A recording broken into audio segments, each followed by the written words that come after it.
Hi guys, welcome to week 5.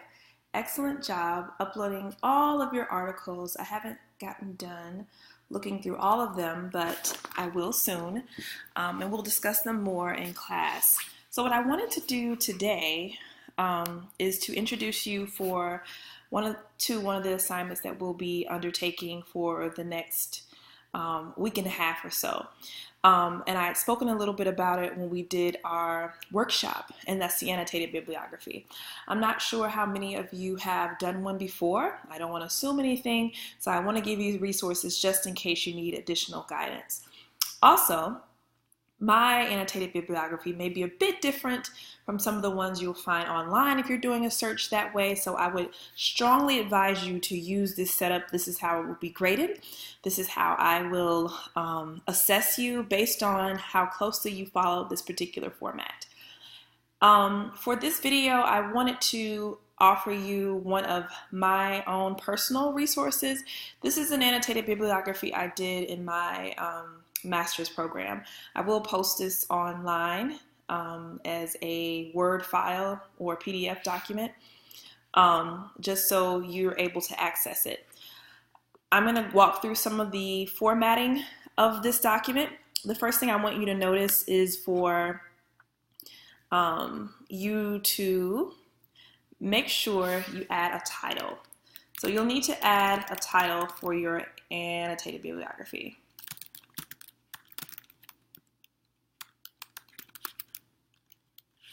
The title needs to be a collection of what your actual articles collectively say.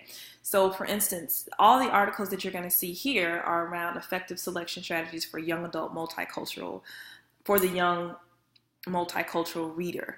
So all of the title indicates that all of the articles within this annotated bibliography are going to be around that topic. So when you started collecting your articles, there should have been an overarching theme that stood out in your mind that you might want to title your annotated bibliography. So I have my title, and let's talk about the format. So the first thing I'm going to do, I can start with whatever article, I can start with either of the 5 articles I have first. I'm going to simply label this article 1, and then I'm going to cite that article. So if my article is about human development in early childhood education, then I'm going to follow that citation as it appears in the latest edition of the APA style manual. You need to get one of those books if you do not already have one. Strongly recommend it. If that's not an option for you, you can certainly see Purdue OWL. That is an online source, so you want to Google that.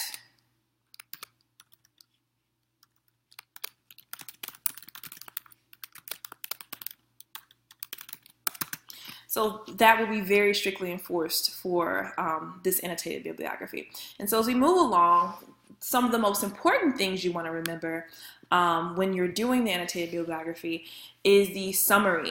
And so when you're summarizing an article, it is with the expectation that you have read the article and you have read it to the extent that you know what the author is trying to convey in that particular work. So for this assignment, the summary is going to be a gathering of ideas. It's basically you rehashing what you think the author is trying to get the reader to understand in the article. So it may include the problem statement, it may include any of the participants they had in the research study, and if you need guidance in that, you can read through mine and see how I sort of position the argument here. Now, this is pretty long. You won't be required to have your summary that long. So we'll set the parameters for the summary to be 250 words. And so in 250 words, you will need to articulate what it is your article is about. Beyond the summary, you need to create an analysis. So the analysis is essentially how you're going to talk about the article with other people. So you're analyzing, you're using other information that you know. So the analysis is going to also be 250 words.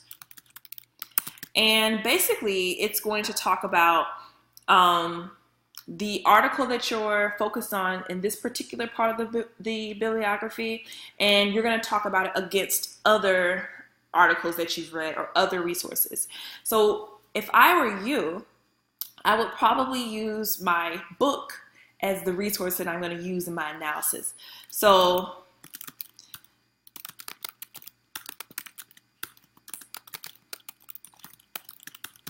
I'm going to just make a note here.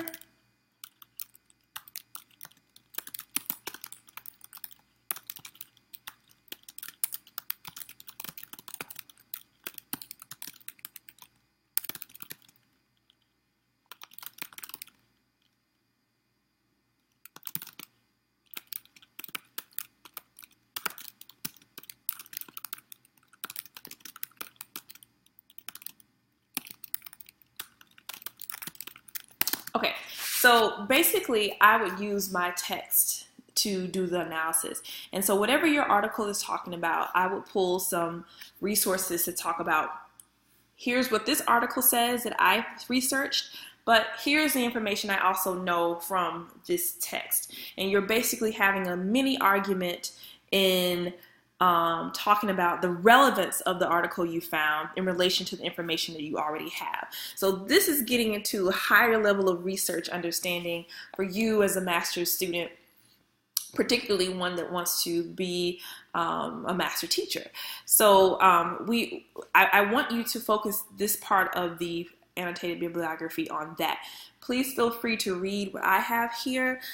This was a long time ago, so there may be some questionable word usage in here. Not really sure. Haven't really proofread it since the date that I did it, which was a while ago.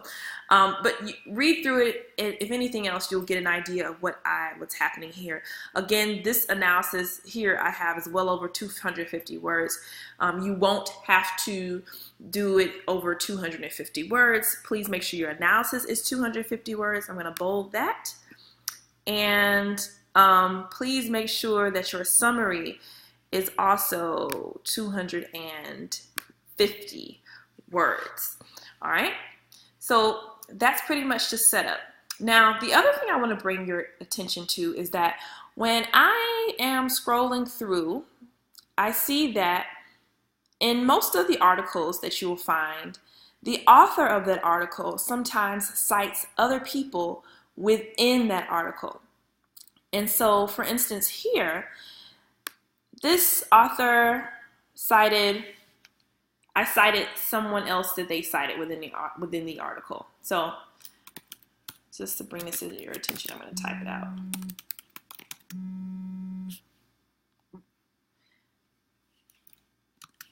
So there's that. So for this particular section or article, I'm going to notice that there's a bibliography page just for the article that I'm talking about here. And in that bibliography page here, I want to list my my citations. For example, let's go to my other article that I found. So article number 2, this is another one, and this little formatting is off. I don't know what happened. So the same scenario. There are some in-text citations. You'll notice that here. And I can't just cite something and not put it in the reference section. And in my analysis, I don't have any citations there. So here we see I put a bibliography for this particular article only, and I listed that source. So if you cite something in the article, or the article cites another person, you have to make sure that you include it in the bibliography. For this assignment, you'll probably have lots of the Newman and Newman citations, because that will probably be the source that you're talking about most. But if you, in your article that you find there's other sources in that article, you're going to have to flip to the back of that article and find the reference page that that person had in order to do the citation for your bibliography properly. And what I mean by that is that, for instance, in this article by Miller, H&M, well, I would go to the back of the I would go to the back of his article to his reference page. And everyone that he cited in his article that I might have also cited, I would have to include them into this bibliography. So that's just some food for thought. And you can bold this too if you want to. I'm not sure why I didn't bold it. Not really sure, but maybe that just wasn't that important at the time. So that's basically the gist of it. I have 5 articles here. Please feel free to read through my writing, and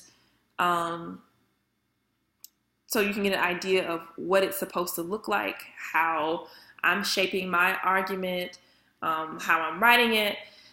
Again, I don't know how many proofs this went through until I turned it into my professor. And when I was studying in this program, not really sure. So there may be some grammar and usage hiccups here and there. Not really sure, maybe not. But nonetheless, please make sure you're using this as a resource, and please make sure that you are looking at the way I framed my argument. Also, am I leaving anything else out? No. For class this week, we will try to devote some time to working on this as independent work time, so that way that you'll have access to ask questions. Please make sure that you are reading thoroughly through your articles that you've selected. Please make sure it's something that you're passionate about, because if you're not passionate about it, you're not going to want to write about it. It's going to be boring, unimportant.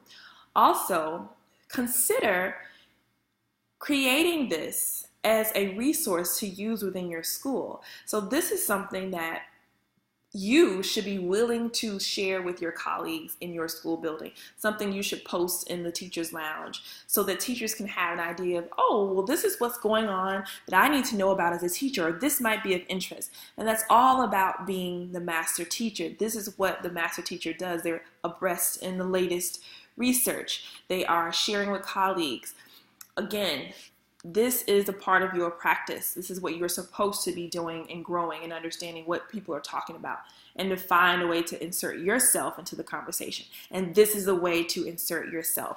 So if you have any other questions, I do believe you'll be getting a calendar from me before the end of the day that kind of lays out the week. It's a fairly light week, just because I know this takes a lot of time and effort. So please make sure you're being mindful of that. And I will see you soon. Take care.